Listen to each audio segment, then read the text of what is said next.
नमस्ते, good morning. तो आज हम सब अपने पेरेंट्स, अपने गुरु, अपने मास्टर, अपने टीचर्स के आशीर्वाद से आज की जर्नी को स्टार्ट करते हैं।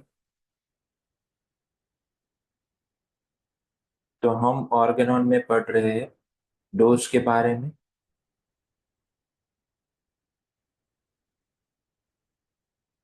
और पिछली बार हमने होम्योपैथिक एग्रावेशन क्या है उसके बारे में हमने पढ़ा।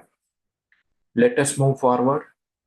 Aphorism 281, fifth edition. Every patient is, especially in his disease point, capable of being influenced in an incredible degree by medicinal agents corresponding by similarity of action, and there is no person, be he ever so robust, and even though he be affected only with a chronic or so-called local disease, who will not soon experience the desired change in the affected part, if he take the salutary homeopathically suited medicine in the smallest conceivable dose, who in a word will not thereby be much more altered in his health than a healthy infant or but a day old would be.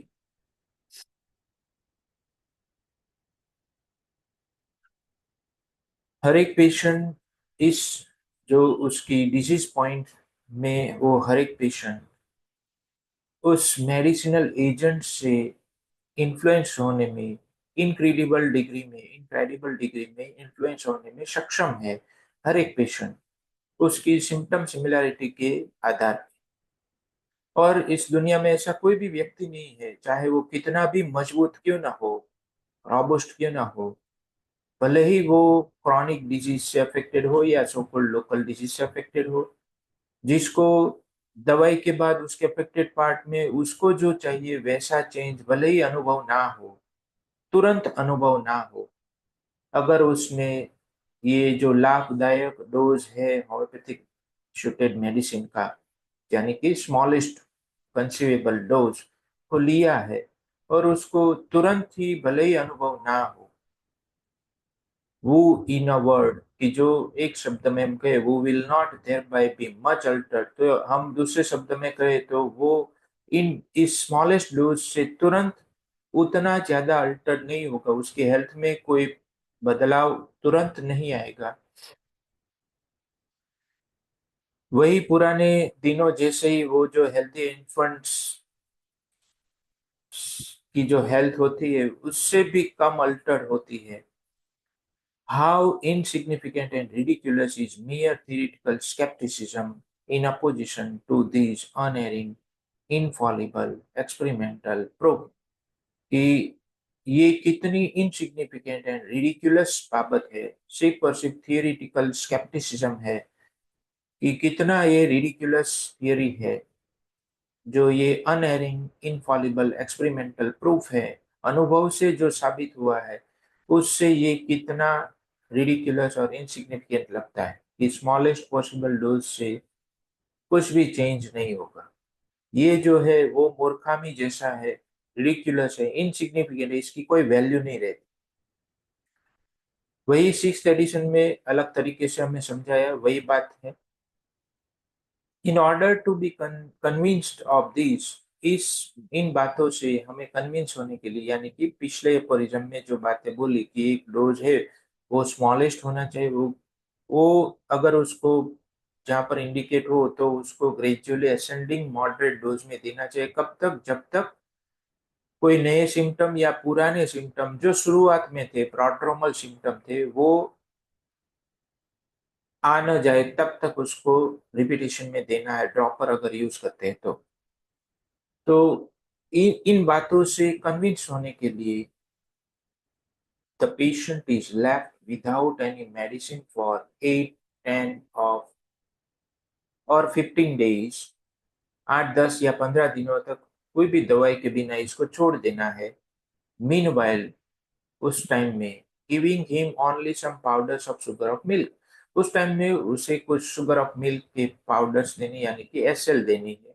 If the few last complaints are due to the medicine simulating the former original disease symptoms, अगर कुछ जो आखिर में जो complaint आई वो medicine की वजह से हो, जो उसकी फॉर्मर ओरिजिनल डिजीज सिम्टम थे, यानी कि बिना एलोपैथिक दवाई के लिए जो नेचुरल सिम्टम्स प्रोड्यूस हुए थे डिजीज के, उसके जैसे ही सिम्टम आने लगे, then these complaints will disappear in a few days or hours. कुछ ही घंटे में या कुछ ही दिनों में ये कंप्लेंट्स डिसअपियर होने वाली है।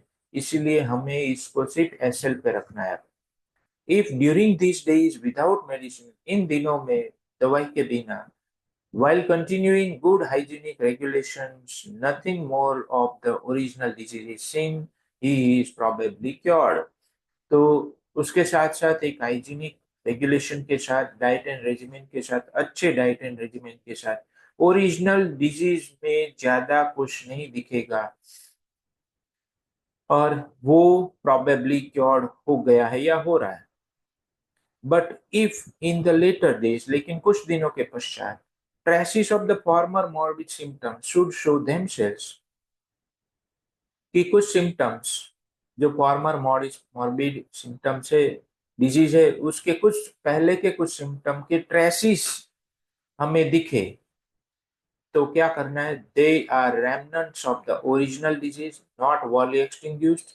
ये जो सिम्टम्स है वो दिखा रहा है कि ओरिजिनल डिजीज का कुछ पार्ट छूट गया है, वो पूरी तरीके से खत्म नहीं हुआ। which must be treated with renewed higher potencies of the remedy as directed before।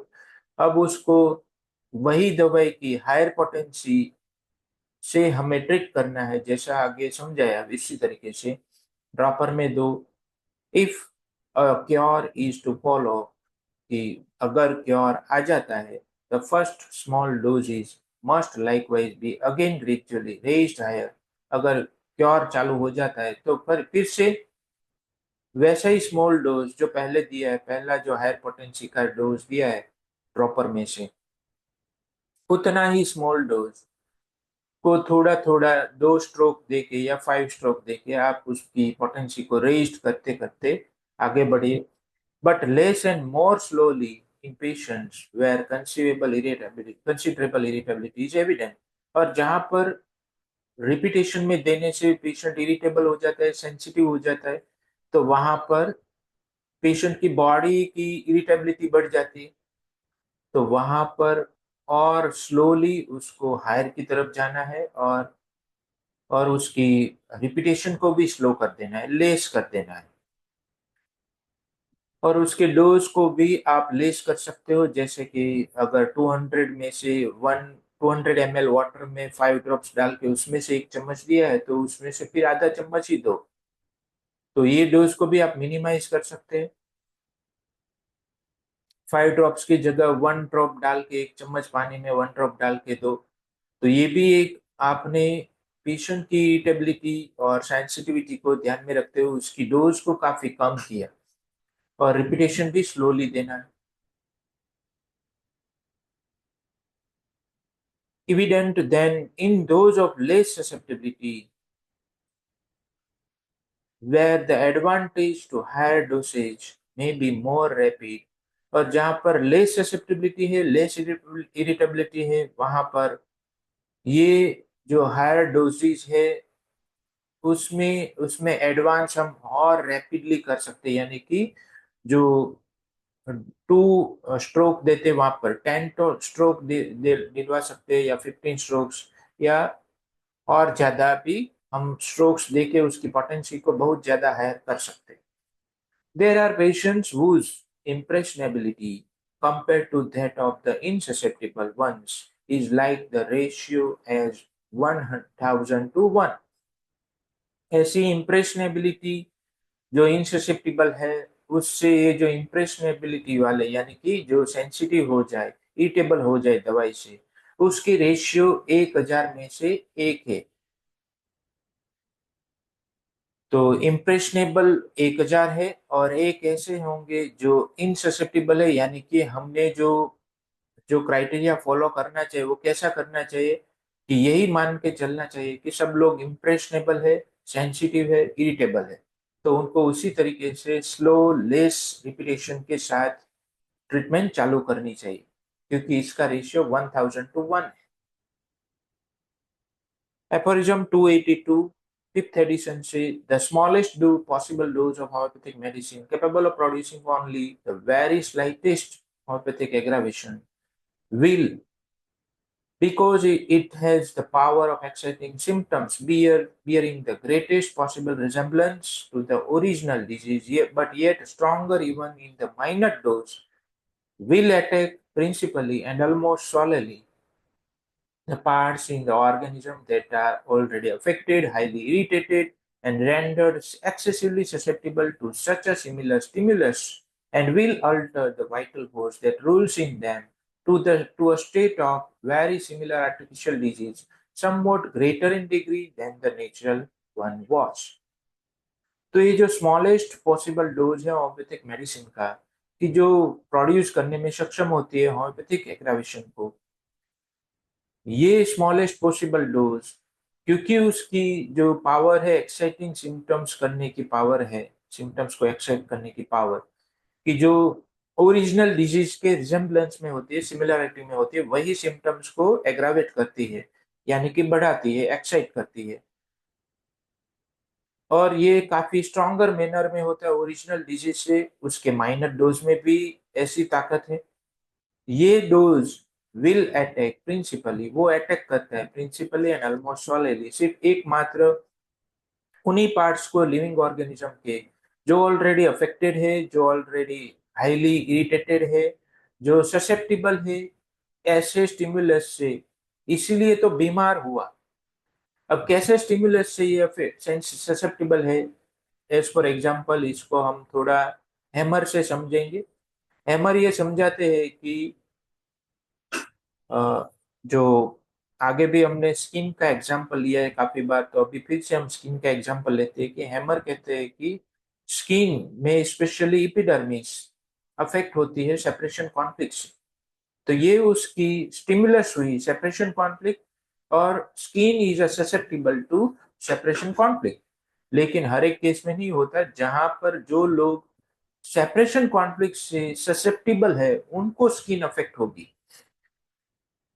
हाँ, लेकिन अगर बहुत हायर सेंसिटिव, हायर जो कॉन्फ्लिक्ट हुआ वो काफी स्ट्रांग हुआ, तो फिर सब लोग उससे अफेक्ट हो सकते हैं, क्योंकि सब उतने सेंसिटिव, सबकी स्किन इस स्टिमुलस से अफेक्ट होती है। किसी को थोड़ी बहुत मात्रा में, किसी को ज्यादा मात्रा में, उसको डिपेंड करता है वो कितना ससेप्टिबल है ऐसे सिचुएशन से। तो ये स्टिमुलस है, इससे ससेप्टिबल है, और हम क्या करते हैं अभी अभी जो दीदार सर ने हमने समझाया उस तरीके से हम उसकी इस जो स्टिमुलस है उसको पकड़ते हैं कि सो रहा क्या है, यानी कि उसके डिल्यूजिव फॉल्स परसेप्शन पार्ट को हम समझते हैं और उसको लेते हैं। तो अब हमने जो दवाई दी वो फॉल्स परसेप्शन वाली एनर्जी है, यानी कि सेम स्टिमुलस है जिससे पार्ट्स अफेक्टेड हुए हैं, हाईली इरिटेटेड हुए, अल्टर्ड हुए, तो वो वही स्टिमुलस फिर से आएगा, लेकिन समवट स्ट्रॉन्गर होगा, क्योंकि उसके माइनर डोज में उसकी पावर बढ़ी हुई है।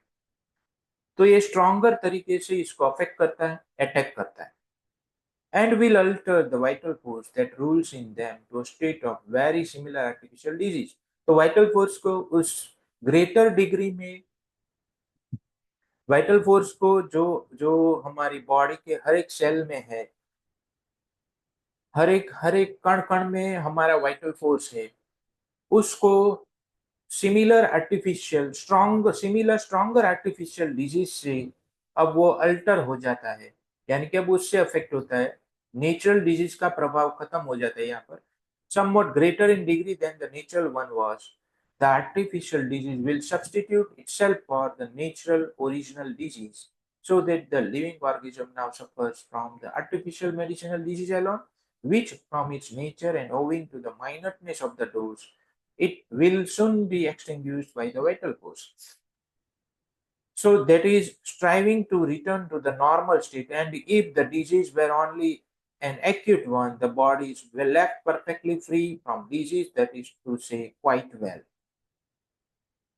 तो ये जो आर्टिफिशियल डिजीज है वो अब सब्स्टिट्यूट कर देता है नेचुरल डिजीज को, और अब लिविंग ऑर्गेनिज्म में सिर्फ और सिर्फ आर्टिफिशियल मेडिसिनल डिजीज से अकेला सफर रहता है, और उसकी नेचर और उसके माइनरनेस ऑफ डोज की वजह से ये जो मेडिसिनल डिजीज है उसकी नेचर कैसी होती है, जैसे ही हम मेडिसिन को स्टॉप कर देते तो वो अपने आप धीरे धीरे करके खत्म हो जाते, और उसकी माइनरनेस ऑफ डोज की वजह से भी ये काफी कम समय में खत्म हो जाता है। Will soon B extinguished by the vital force, vital force के द्वारा इसको तुरंत ही खत्म कर दिया जाएगा।